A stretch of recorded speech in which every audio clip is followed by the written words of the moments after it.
എന്തുകൊണ്ട് ഇന്ത്യക്കാരന് സെലക്ഷൻ കിട്ടുന്നില്ല? അപ്പോൾ അതിന് ചില സാമൂഹിക ശാസ്ത്രജ്ഞന്മാരുണ്ടല്ലോ, അവരുടെ വിലയിരുത്തലുണ്ട്.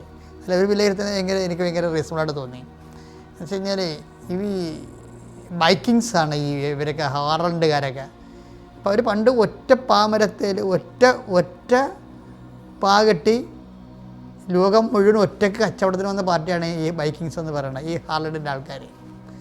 അപ്പോൾ അവരുടെ ഭയങ്കര കാടൻ ജോലി ചെയ്ത ആൾക്കാരാണ്. അപ്പോൾ അവരുടെ DNA ഒക്കെ കാടൻ DNA ആയിരിക്കും. കാര്യം കണ്ടില്ലേ, അവനെ കണ്ടില്ലേ, ആ ഓടിപ്പോണ പോക്കിൽ പലരെയും തള്ളി താഴെയിട്ടാണ് പോണത്. അയാൾക്ക് യാതൊരുവിധ കുറ്റബോധമോ ഒന്നുമില്ല.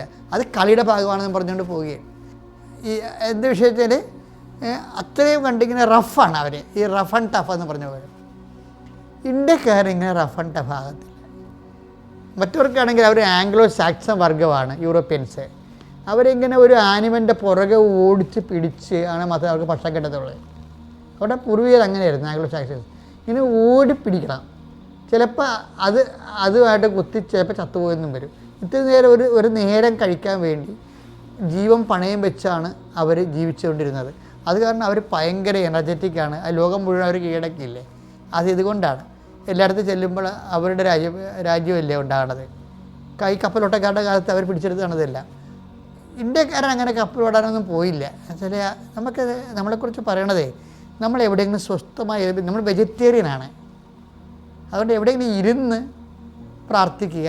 വേണമെങ്കിൽ ആ ഇരിപ്പ് നമ്മൾ വേണമെങ്കിൽ ഒരു 10 കൊല്ലമൊക്കെ ഇരിക്കണേ കുഴപ്പമൊന്നുമില്ല. അങ്ങനെ നമ്മുടെ ഇതെല്ലോ മഹാഋഷിമാരുണ്ടായിട്ടില്ലേ, ഇന്നുകൊണ്ട് അത്ര ഋഷിമാർ ഹിമാലയങ്ങളിലെ.